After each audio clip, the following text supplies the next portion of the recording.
Welcome back to the deep dive. Today we're going to be taking a look ahead, envisioning what diabetes care might look like in 2025. And to help us do that, we're diving deep into a really interesting document from the American Diabetes Association, their Standards of Care in Diabetes 2025. This document, it goes way beyond just, treating individual patients. It really tries to paint a picture of how we can improve the lives of, well, really everyone who's dealing with diabetes. That's right, yeah. It's about kind of broadening our perspective, moving beyond just treating individuals, and thinking more about how we can support entire communities in managing diabetes effectively, looking at the bigger picture.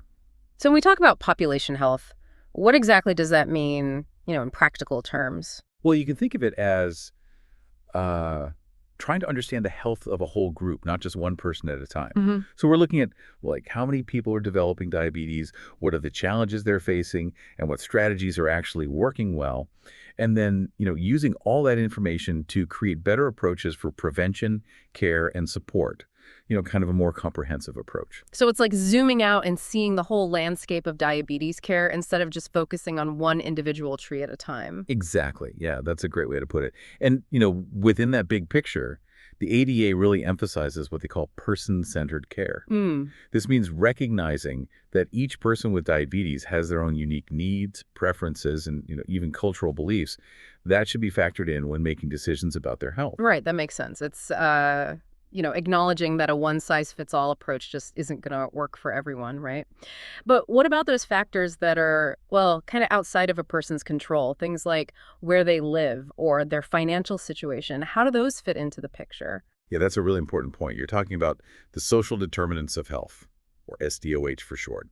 These are things like access to healthy food, safe and affordable housing, reliable transportation, even having social support. And honestly, all those things could have a huge impact on how well you're able to manage your diabetes. So it's not just about taking your medication, it's about the whole environment you live in and the resources you have access to. Absolutely. And, well, unfortunately, when we look at the current state of diabetes care, it's clear we still have a lot of work to do in addressing those social determinants. So let's talk about that current reality. I mean, are we actually making any progress in the fight against diabetes? Um, there have been some wins, for sure, but there's also, well, there's a lot of room for improvement. For example, recent data shows that only about half of adults with diabetes are actually hitting their target A1C levels. And that's a key measure of blood sugar control, how well you're managing things. Right. So that means there are a lot of people out there who aren't getting the treatment they need to really effectively manage their diabetes. You got it. And what's really concerning is that we're seeing undertreatment in certain groups consistently. Younger individuals, people of color, those with, less education, and folks who are struggling with insurance. It paints a pretty stark picture of the health disparities that we need to address. And it's not just adults. We're actually seeing a concerning trend of rising A1C levels in young people with diabetes, too. Wow. So this isn't just a personal health issue. It's a much bigger societal challenge, right? Yeah, exactly. You're absolutely right. And all these challenges, they come with a pretty hefty price tag. In 2022 alone, the cost of diagnosed diabetes in the U.S. was, well, a staggering $413 billion. Wow. That's just a massive amount of money. Where does all that cost come from? You might be surprised to learn that a significant portion of that cost actually comes from preventable hospitalizations. So, imagine if we could give you the tools and the resources to manage your diabetes more effectively at home, reducing the need for those costly hospital stays. That's where focusing on prevention and early intervention could really make a huge difference. Right. It makes you realize that managing diabetes effectively isn't just about, individual health. It's about the health of our whole healthcare system, right? But let's shift gears for a minute and focus on the positive. Are there any care models out there that are actually showing some real promise in tackling these challenges? Absolutely, yeah. One model that's gaining a lot of traction is the chronic care model, or CCM for short. You can think of it as kind of a team-based approach where you're the captain. You're working closely with your doctor, nurses, and even community resources to create a personalized game plan for managing your diabetes. I like that. So it's not just about going to the doctor when you're sick. It's about having a whole support system in place to help you stay healthy, which I imagine is a lot more empowering for you as a patient. Exactly. Yeah, that's the idea.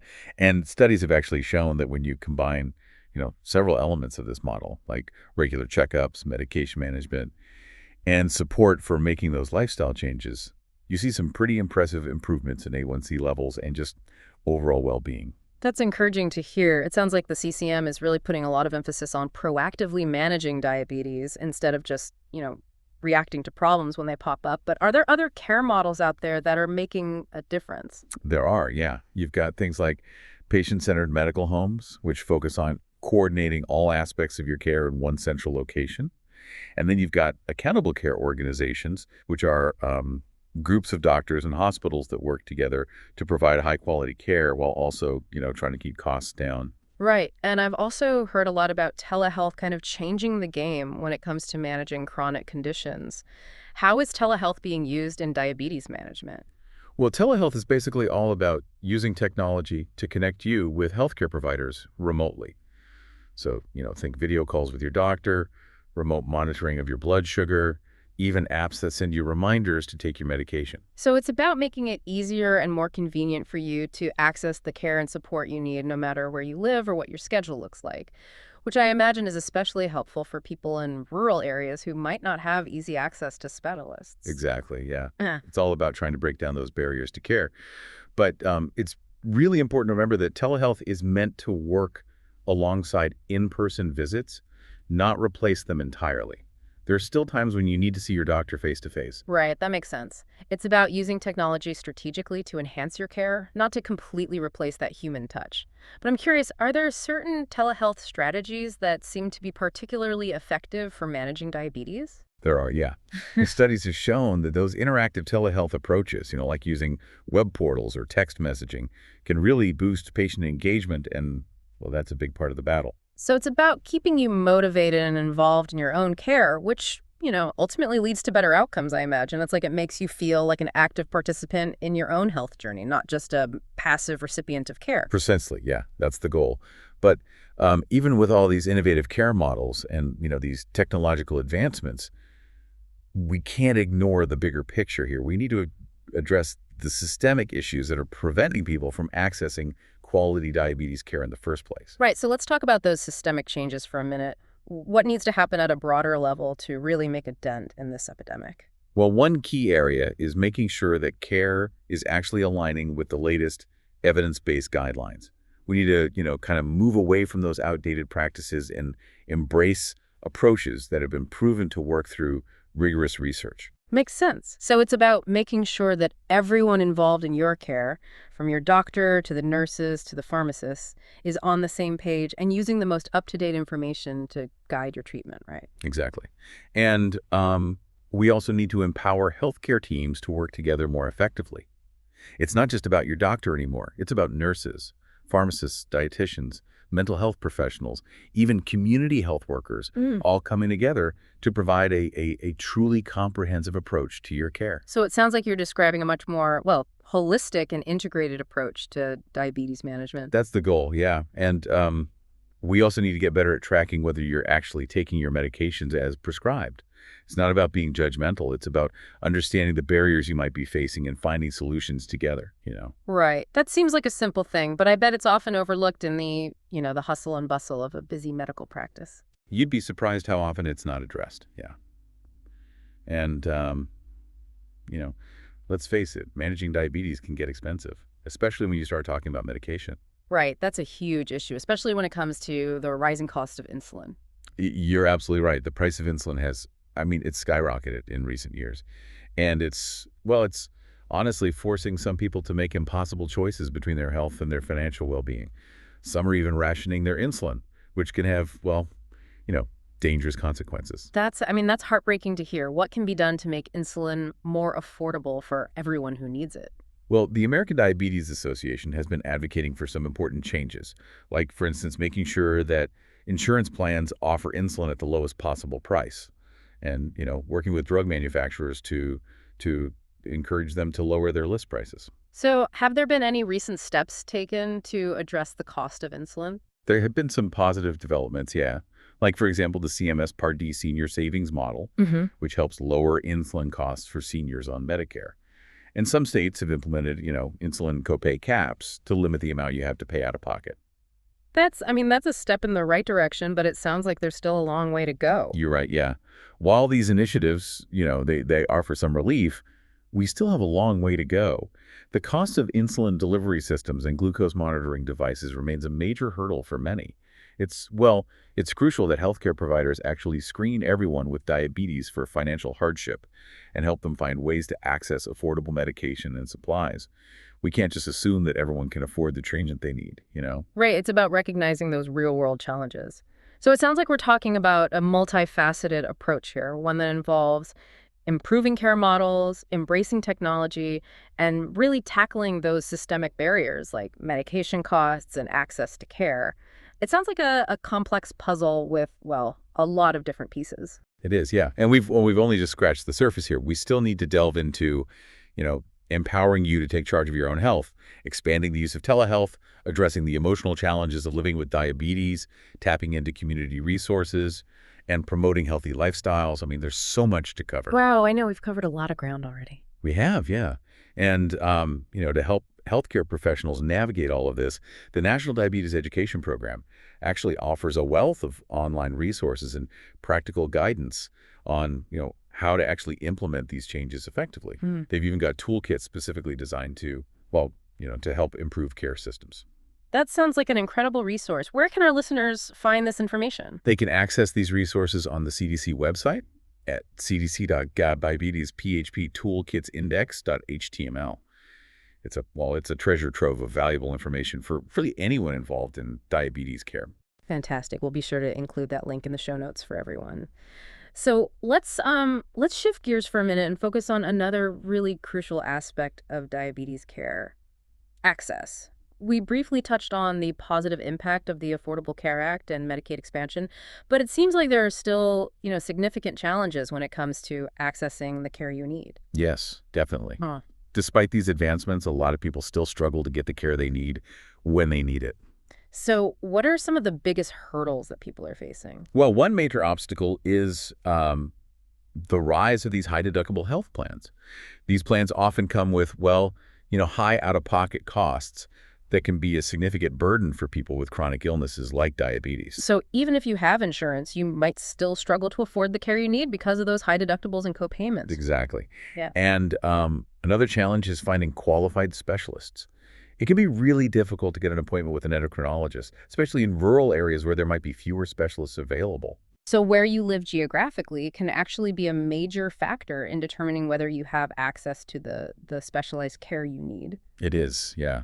And, unfortunately, access isn't equal for everyone. We see disparities based on race, ethnicity, income, and even the type of insurance coverage you have. So it's a complex web of factors that contribute to these access issues.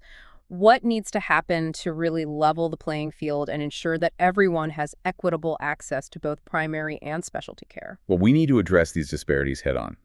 This involves, things like expanding insurance coverage, making healthcare more affordable, increasing the number of specialists in those underserved areas, and tackling the social and economic factors that limit access to care in the first place. Mhm. It's about creating a system that works for everyone, not just a privileged few. Right. It's about recognizing that healthcare is a right, not a privilege, and making sure that everyone has the opportunity to live a healthy life, regardless of their background or their circumstances.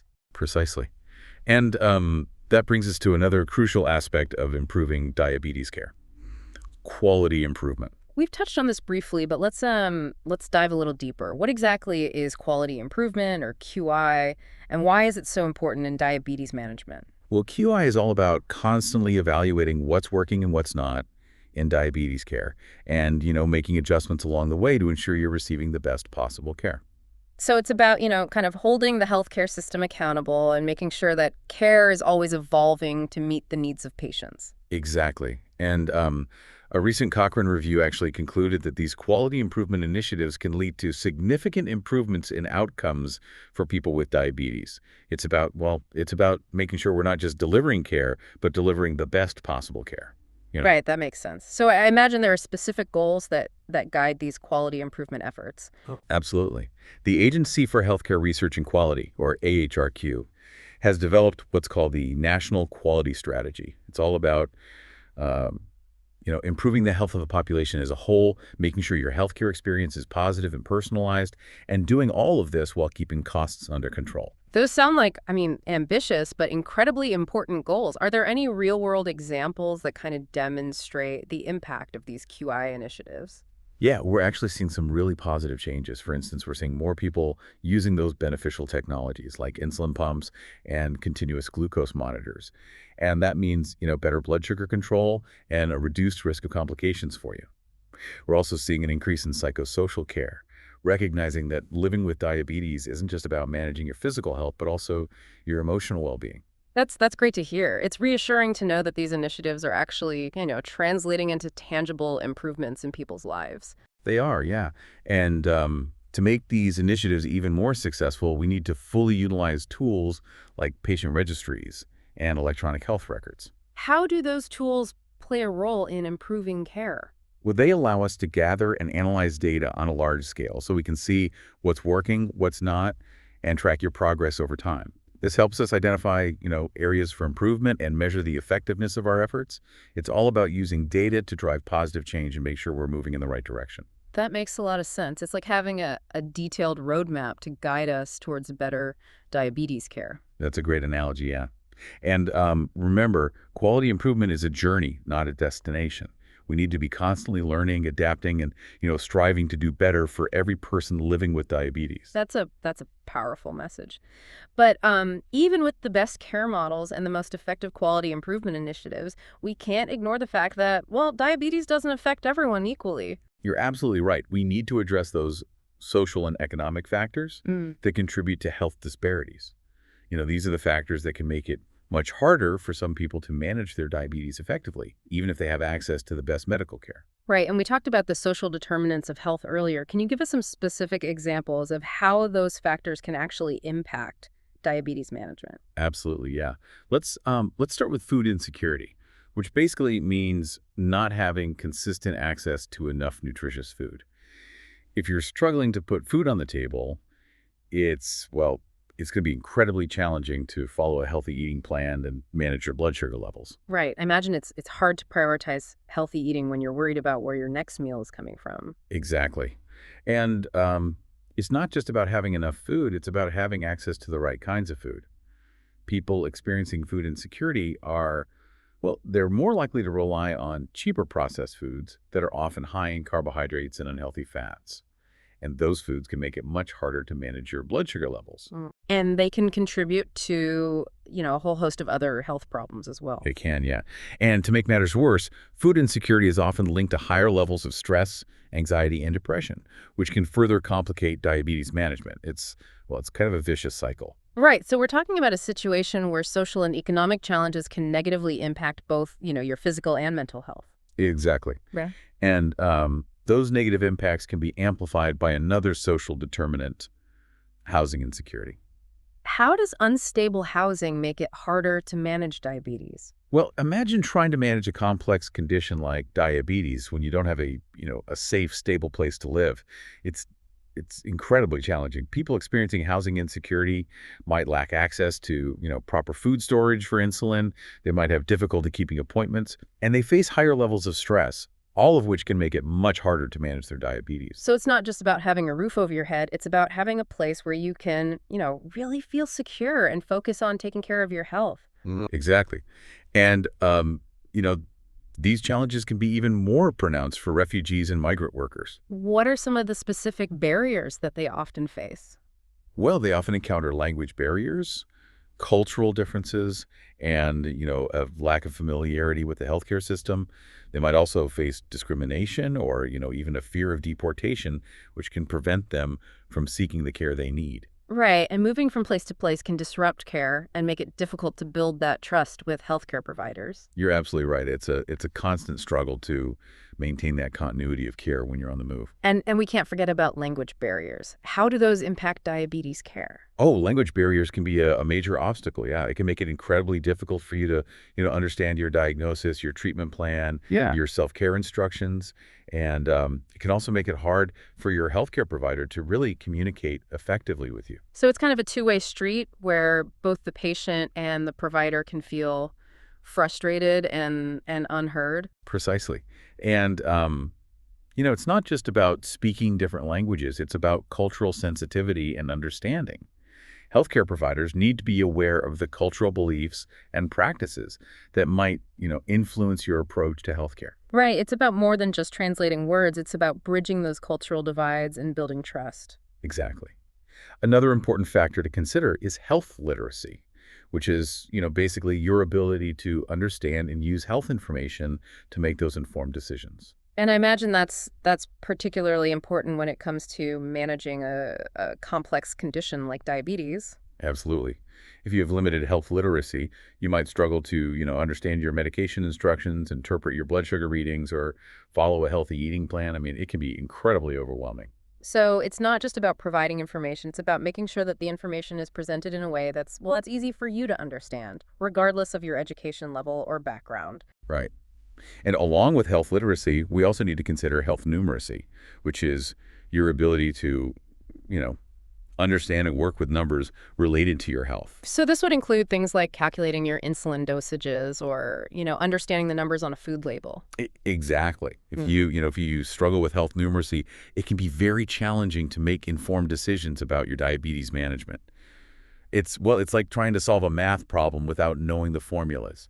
Right. And finally, let's talk about social capital. How does that play a role in diabetes care? So social capital refers to the networks of relationships and support you have in your life. So it's about having, a community you can rely on for emotional support, practical help, maybe even just information.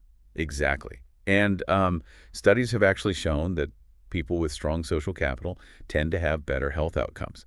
They're more likely to have someone to, remind them to take their medications, encourage them to exercise, and help them navigate the healthcare system. So it's about recognizing that your health isn't just about individual choices. It's also about the social and environmental factors that shape your life, right? Precisely. And that's why it's crucial for healthcare providers to actually screen for these social determinants of health during your appointments and help connect you with the resources you need. It's not just about treating the physical symptoms of diabetes. It's about understanding the whole person and Right. addressing those social and economic circumstances that can, really impact their well-being. You've got it.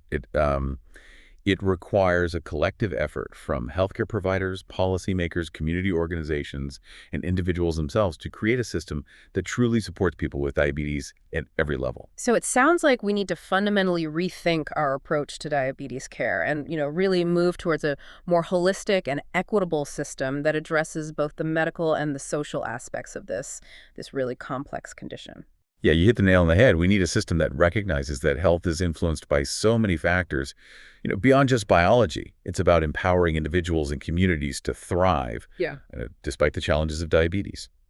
So we've talked about this idea of screening for social determinants of health. But what does that actually look like in practice? If you're going to the doctor, is it a simple questionnaire? Is it a more in-depth conversation? Well, there are a variety of screening tools that healthcare providers can use. Some of those quick questionnaires you can fill out in the waiting room, while others might involve a more, in-depth conversation with your doctor or nurse. So these tools can help identify, the specific challenges that a patient might be facing, whether it's not having enough healthy food, struggling to afford their housing, things like that. Exactly. And, once those challenges are identified, the next step is connecting you with the right resources.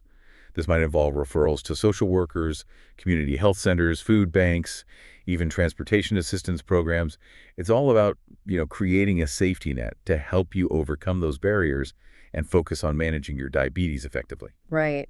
It really sounds like having that network of support in place can make a world of difference in your ability to manage this condition effectively. Absolutely. And, this is where community health workers can play a really crucial role. Yeah, we mentioned community health workers earlier, but for those who might need a quick refresher, can you remind us who they are and what they do? Sure. Community health workers, or CHWs, are folks who are, well, they're trusted members of the communities they serve. They're kind of like a bridge between the healthcare system and the community, working to improve access to care, providing education and support, and, advocating for your needs. So they have a deep understanding of the community's unique challenges and also the resources that are available, which probably makes them a lot more effective in connecting people with the help they need. Exactly. And because they're often, from the same communities as their patients, they can build rapport Yeah, and trust much more easily than someone coming in from the outside. that makes a lot of sense.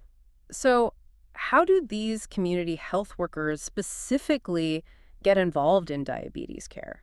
Oh, they can be amazing allies in your diabetes journey. They can help you understand your condition better, manage your medications, and make those healthy lifestyle changes.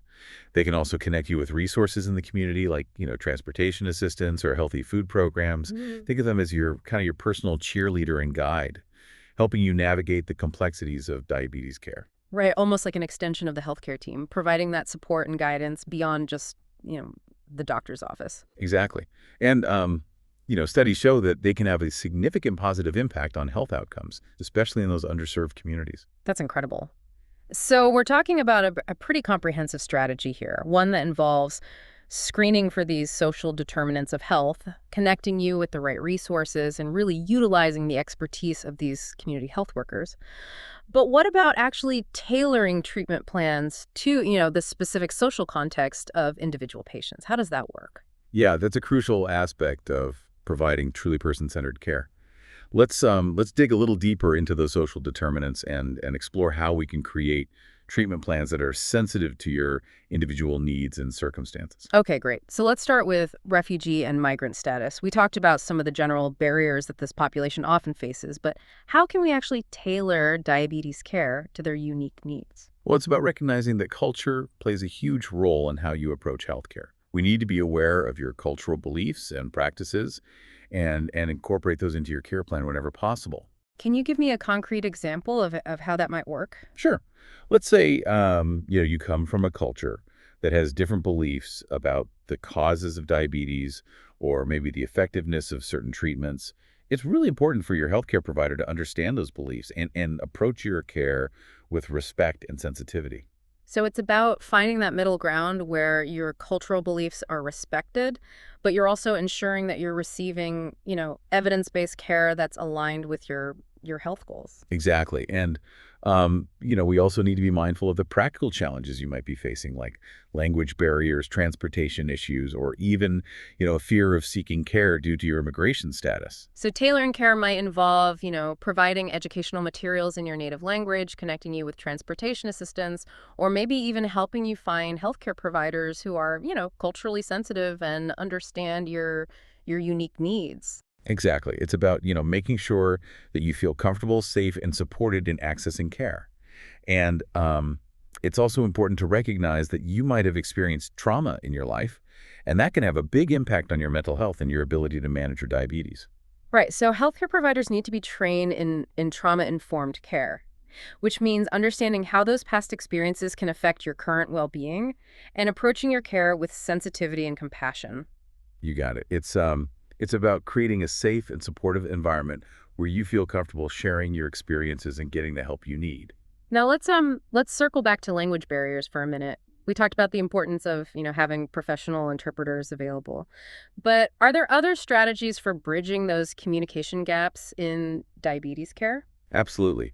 Um, Healthcare providers need to be mindful of how they're communicating with you. Using clear, simple language and avoiding medical jargon is key.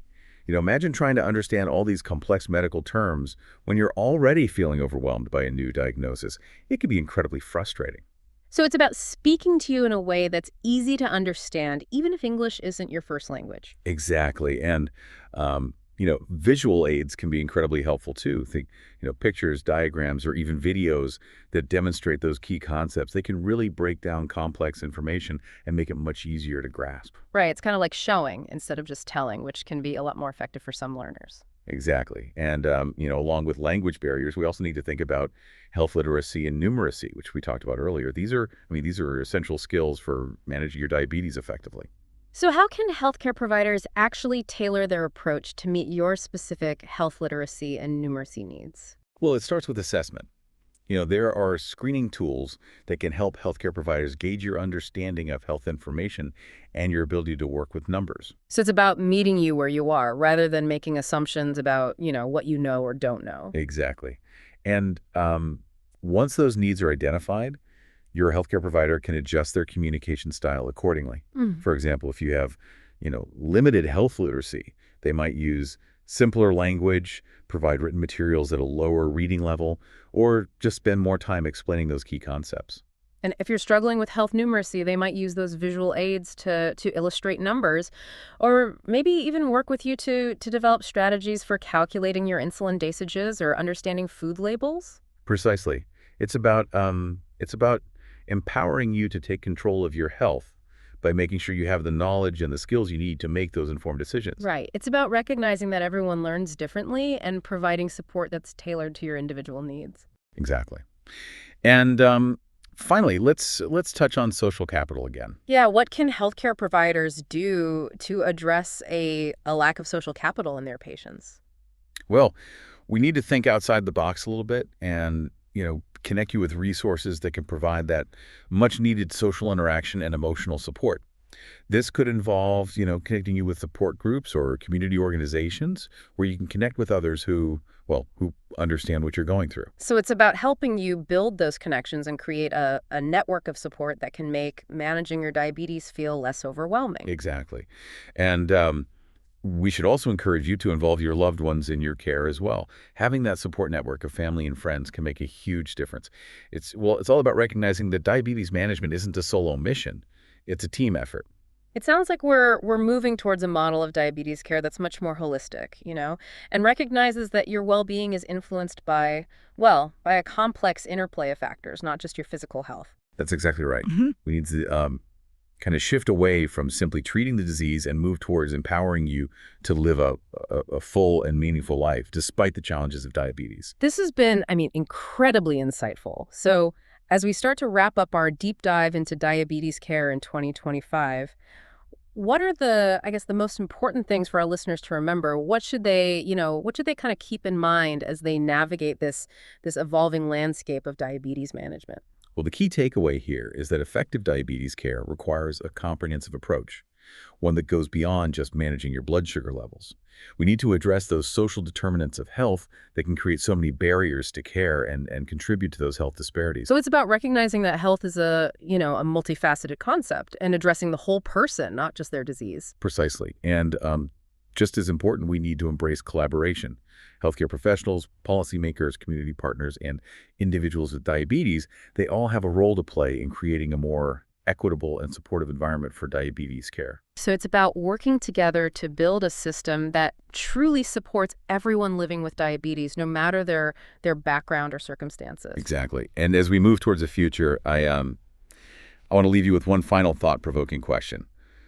How can we move beyond simply recognizing the social determinants of health to actually implementing sustainable solutions? How do we empower individuals and communities to thrive despite the challenges of diabetes? That's the real challenge, and it's one we need to tackle together. That's a powerful question, and it's one that, well, deserves careful consideration from all of us. I encourage our listeners to continue exploring this topic and to think about how they can contribute to creating a more equitable and supportive environment for diabetes care in their own communities. It's a challenge we can all take to heart, and hopefully, everyone listening feels inspired to be a part of the solution. Before we sign off, I want to circle back to that chronic care model we were talking about earlier. You mentioned that it really focuses on, empowering you, the patient, to manage your own diabetes effectively. Yeah, exactly. The CCM recognizes that, well, you're the true expert in your own life. You're the one making those daily decisions about food, exercise, medication, and everything else that affects your diabetes. Right. So it's about moving away from this model where the doctor just tells you what to do and towards a model where, well, you're in the driver's seat making those informed decisions about your own care. Exactly. And that's where diabetes self-management education and support, or DSMES, comes in. Can you remind us what DSMS is and how it fits into this empowering approach to care? Sure. Think of DSMES as like a toolbox filled with knowledge, skills, and support to help you really take control of your diabetes. Mm. It's about, equipping you with the confidence and the know-how to make those informed decisions about your care and live a healthy, fulfilling life. So it's not just about learning, the basics of diabetes. It's about developing those skills and that mindset to really manage it effectively on a day-to-day basis. Absolutely. DSMES covers a wide range of topics, from the fundamentals of diabetes to managing blood sugar, making healthy food choices, staying active, coping with stress, and preventing complications. It's a comprehensive program designed to give you all the tools you need to really thrive. That sounds incredibly helpful. So I'm curious, are there different types of DSMAS programs available? There are, yeah. Yeah. There's a lot of flexibility to meet your individual needs and preferences. Some programs are offered in group settings, while others are one-on-one. Some are in person, while others are available online or through telehealth, which makes them even more accessible. So there are options for everyone, regardless of their learning style or even their schedule. Exactly. And here's the thing. DSMES isn't just a one-time event. It's an ongoing process.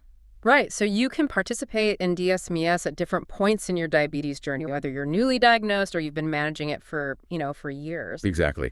The content and the focus of DSMES can be tailored to your specific needs and goals at that moment. So, if you're newly diagnosed, you might focus on understanding the basics and developing those self-care skills. But if you've been living with diabetes for a while, you might, need more support in managing complications or coping with the emotional challenges that come with it. You've got it. DSMES is all about meeting you where you are and giving you the tools and strategies you need to, overcome challenges, make those healthy choices, and live well with diabetes. So it's about empowering you to take charge of your health and become an active participant in your care. But I'm curious, do we have any evidence that DSMES actually makes a difference? We do, yeah. Studies consistently show that DSMES can lead to, better blood sugar control, a reduced risk of complications, and an improved quality of life. It's a powerful tool that can really transform how you experience and manage your diabetes. That's fantastic to hear. So it sounds like DSMES plays a really crucial role in that chronic care model, giving you the knowledge and the support you need to really take control of your health. Exactly. And as we, continue to improve diabetes care, it's essential to ensure that DSMES is accessible to everyone who needs it. Right, which brings us back to our conversation about health equity, making sure that everyone has the chance to thrive no matter their circumstances. You said it perfectly. As we look to the future, we need to create a world where everyone with diabetes has the support, the resources, and the opportunity they need to live a healthy, fulfilling life. That's a vision worth working towards, for sure. To everyone listening, thank you for joining us for this deep dive into diabetes care in 2025. We hope you feel, empowered and inspired to be a part of the solution. Stay curious and keep learning.